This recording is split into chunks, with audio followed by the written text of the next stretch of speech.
ఈ మొత్తం బ్యాచ్లన్నిటికీ social media బ్యాచ్లు ఉన్నాయి. వీళ్ళందరికీ బాగా చాలా చాలా బ్యాచ్లు ఉన్నాయి. వాళ్ళంతా రేపటి నుంచి ఏమంటారు, నన్ను ఒకళ్ళు బీజేపీ ఆపరేట్ చేస్తుందంటారు, ఒకళ్ళు కాంగ్రెస్ ఆపరేట్ చేస్తుందంటారు, ఒకళ్ళు రేవంత్ రెడ్డి చెప్తే మాట్లాడుతుందంటారు, ఇంకోళ్ళు బండి సంజయ్ చెప్తే మాట్లాడుతుందంటారు.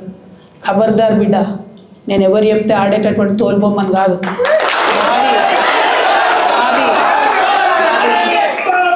నాది కేసీఆర్ బ్లడ్, నాకు తెలంగాణ బ్లడ్.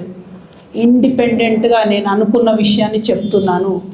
దానికి పొలిటికల్గా ఇబ్బంది అయినా, కష్టమైనా, నష్టమైనా నేనే భరిస్తాను. కానీ దేవుడు లాంటి మా నాన్నను ఇవాళ సిబిఐ ఎంక్వైరీ చేసిండ్రంటే కడుపు రగులుకపోతా ఉంది ఒక బిడ్డగా. అందుకే చెప్తున్నా, ఇన్ని రోజులు చెప్పలే. ఆ మధ్యలో పోయినసారి నా కొడుకు గ్రాడ్యుయేట్ అయినప్పుడు వచ్చినప్పుడు నేను మా నాన్నకు రాసుకున్న లెటర్ లీక్ చేస్తే కూడా ఆ 70, 80, 90 రోజుల నాకు నరకం చూపిస్తున్నారు. ప్రతిరోజు సోషల్ మీడియాలో ఇష్టం వచ్చినట్టు రాపిస్తున్నారు. ఎప్పుడు వీళ్ళ పేర్లు తీసుకోవాలి, ఇష్టం వచ్చినట్టు ప్రెస్ వాళ్ళకు మాట్లాడుతూ చాలా విషయాలు చెప్తున్నారు. ఎప్పుడు వాళ్ళ పేర్లు తీసుకోవాలి. ఇలా తీసుకుంటున్నా, ఎందుకంటే విషయం నాది కాదు. ఇది తెలంగాణ పరువు ప్రతిష్టకు సంబంధించిన విషయం. ఇలా దేశంలో ఏ మూలకు పోయినా, ఎక్కడికి పోయినా కేసీఆర్ అంటే ఒక మహానాయకుడు, త్యాగం చేసిన నాయకుడు అని చెప్పి మాట్లాడతారు. రేపటి నుంచి ఏం మాట్లాడతారు? సిబిఐ ఎంక్వైరీ చేస్తే ఏం మాట్లాడతారు?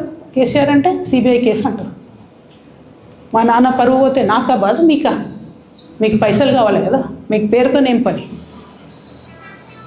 ఇంకా కూడా ఈ విషయాలు అర్థం చేసుకోకుండా, ఇంకా కూడా ఇటువంటి వ్యక్తుల్ని దూరం పెట్టుకోకుండా ఉంటే ఇక కేసీఆర్ గారి మీద సిబిఐ కేసు వేసేటటువంటి స్థాయికి వచ్చినాక ఏం పార్టీ ఉంటేది పోతుంది. బీఆర్ఎస్ పార్టీ నాయకులు నన్ను తిట్టుకున్నా సరే, లోకల్ బాడీ ఎన్నికలలో నాకు నష్టం జరుగుతుంది అనుకున్నా సరే, మా నాన్న మీద సిబిఐ ఎంక్వైరీ పడ్డాక ఏముంది, తొక్కల ఎలక్షన్ ఒకటి గెలుస్తారు, ఒకటి ఓడిపోతారు.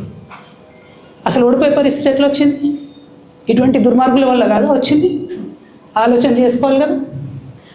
అంటే నా దగ్గర పైసలు ఉన్నాయి, టీవీలు ఉన్నాయి, సోషల్ మీడియాలు ఉన్నాయి, ఏటు పడతట్టు మాట్లాడతామంటే తోలు తీస్తాం చెప్తున్నా నేను. గీత గీసుకుంటాం బిడ్డ. మీరు ఒక కమెంట్ పెడితే మేము 10 చేస్తాం. ఏది పడితే అది మాట్లాడచ్చు సోషల్ మీడియాలో అనుకుంటూ చూసుకుంటూ ఊరుకుంటున్నా.